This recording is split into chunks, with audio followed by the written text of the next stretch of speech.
Right, hello again. So, busy week, okay? Going to start this video better than the last one. So, Batman first, Ben Affleck. If you haven't read our Facebook page, Man of Steel fan gives hope, it basically cuts out the bull, okay? And answers why would Ben Affleck leave a role. Him and Warner Brothers are very, good buddies, so to speak. They work together brilliantly. When Justice League comes out, it'll be a hit for Batman, I believe so. We've just had the recent image of Batman in action in the Justice League. Yeah, he needed some help. It was just, he got his best mate to come in. Now, you've got an Oscar-winning director, head of DC department, Jeff Johns, and David Goyer, whatnot, top men in their field, polishing, getting this script together, and of course they weren't going to bin that, but of course they just brought Chris Terrell just to give that tiny wee touch to it, to polish it off.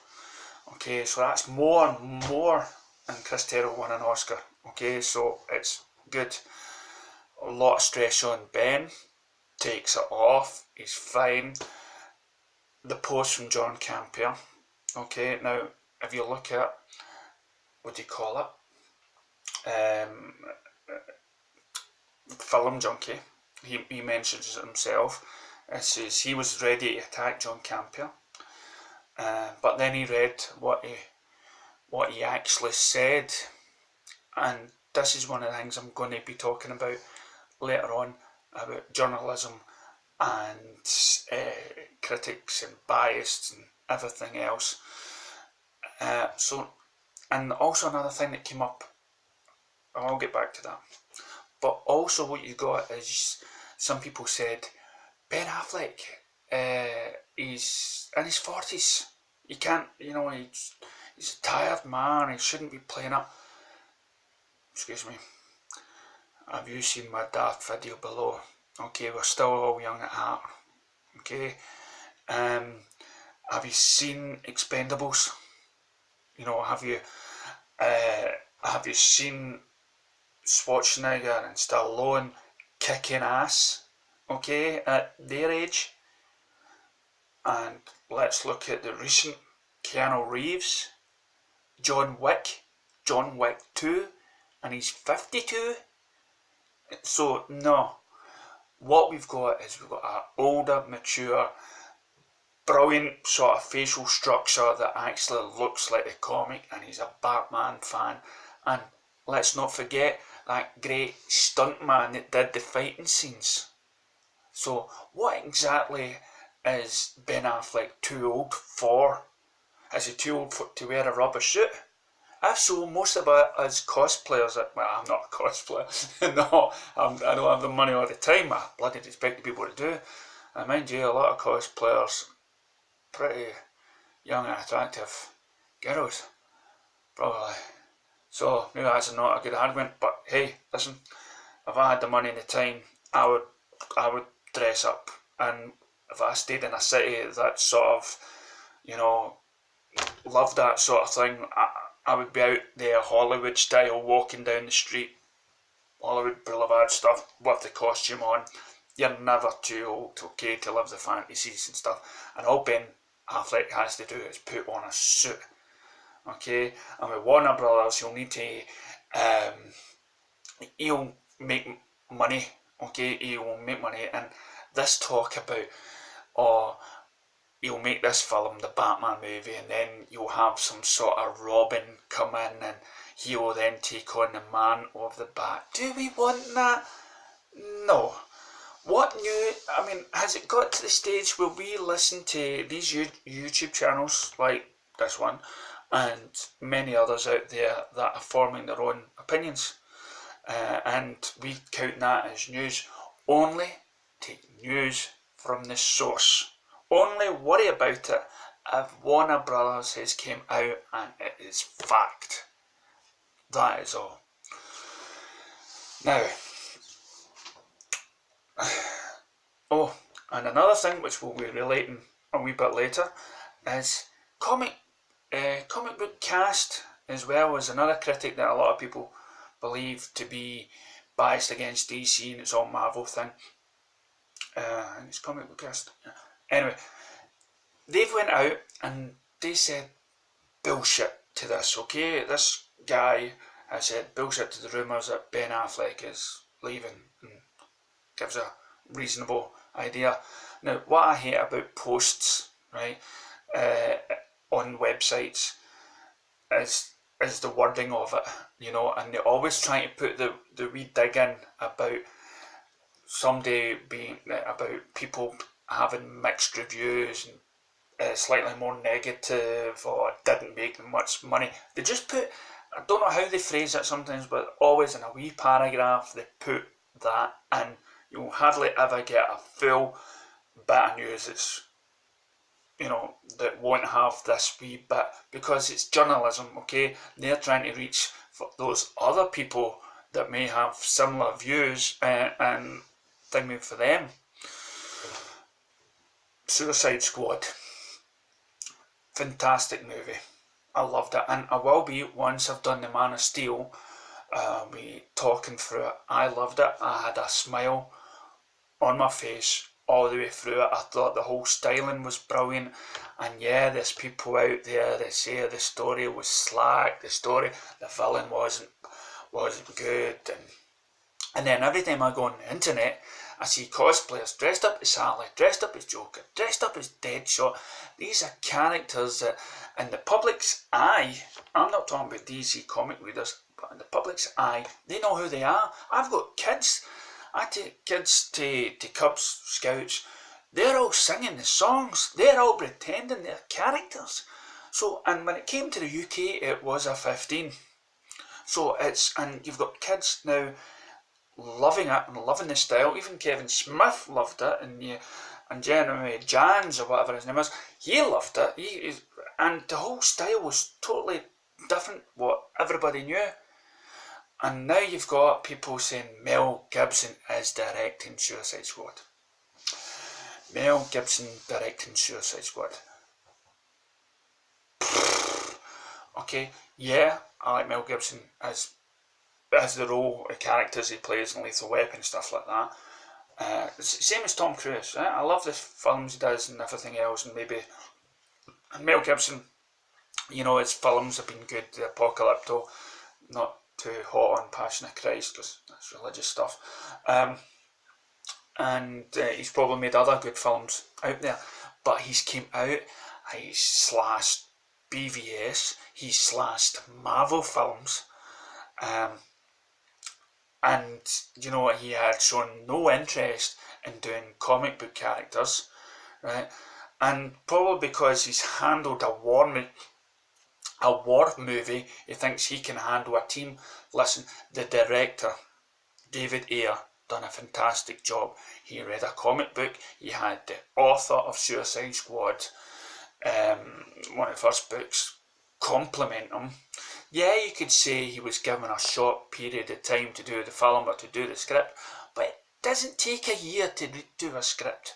It doesn't take a year. You can master, you can make a great film, write a great book in 4 months. You know, you could be that sort of gifted, and David Ayer is gifted. He introduced the characters in a straightforward way. Jeff Johns came on. Thing he added was a little wee bit of brackets here. This person did that person. That's all. The only people I don't understand are those people and one person came up to me, and I've said this on YouTube before, is, where did Diablo get his powers from? Where did he get his powers? I don't get that.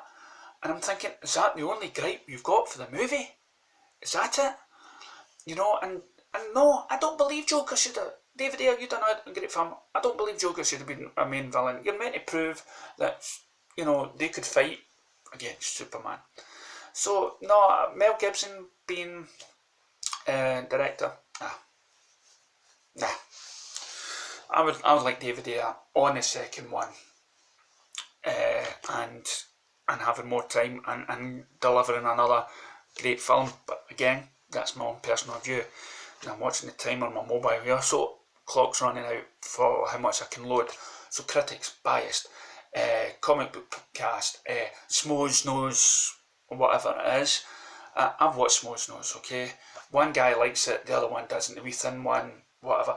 I've watched Collider and I've watched him watch Batman v Superman, and the young thin guy, whatnot, he just doesn't get it. Okay, but again, his type of film is sort of a wee bit like The Jungle Book or something easy to follow. I mean, I was actually pulling my head and my hair, and I says, why are you not understanding this? But some people are like that, and that's probably where Rotten Tomatoes come in. Okay, they want an easy movie structure, and to get it straight face. They've had 10 years of Marvel films, or how many years Marvel's been out, and they've been brainwashed into thinking that's the only way to make a movie. And even one of the heads of Rotten Tomato department and whatnot he's actually came out and slagged BVS and in a such of a threatening manner, and saying, well, you cannot say it's biased. Yes, look on our Man of Steel fan gives hope page and you'll see why DC fans believe that there's biased people out there, which there are. Okay, they are. But critics are like you and me.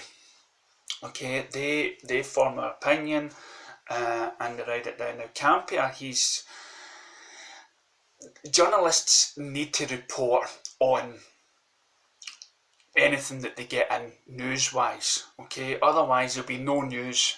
Basically, there'll be no news if we do not print what this person has said or that person has said or not said. But campea straight away when he came out with this news said, take it with a pinch of salt.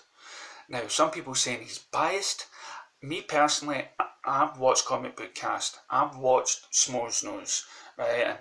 And I've watched that episode where John Snapes, I think that is his name, totally changed his opinion on BVS. But that's the journalist in me. When he seen the Ultimate Edition, he changed his opinion. Now, campea, he loved the theatrical cut, right? And he didn't see it. He liked it. He defended it. He defended it against the other people that were sitting beside him. So you cannot, and then he loved Man of Steel, so you cannot say he's a Marvel thing. But again, that's up to you to decide. But me, being a defender of DC, I've got to go out there and hunt for positive videos, and I've got to listen to every sort of downgraded remark about it, and also the positive ones. And I've used John Campea's speech in order to promote positive thinking about DC films. And as I said, Comic Book Cast came out with it, and they said, and what journalists does, journalism, they jump on what's hot. And sadly enough, what's hot just now in the media is a wee bit of negativity or bashing towards DCU. And the thing that is saving the DCU is you, me, the fans, the general public that paid the tickets. Okay, so it's doing great. But the one thing that can harm it, and I've said this many times, is clicking on those negative reviews. And so, yeah, I mean, sorry about all this biased stuff that's out there, but people sometimes, and I've talked to Mark Hughes, who is a big DC, he works in Batman Online thing, and he explained to me about journalism and how you've got to report on these things, and he's a great defender of DCU. So it makes you think, yes, John Campea might have said it for money and everything else, and so is Comic Book Cast, but I bet you any money, if you search deeply and listen with an open eyes, you'll hear them talk positively about it too. okay? But watching this channel, you'll always hear positive reviews. Thanks for listening. We'll talk about this again some other time.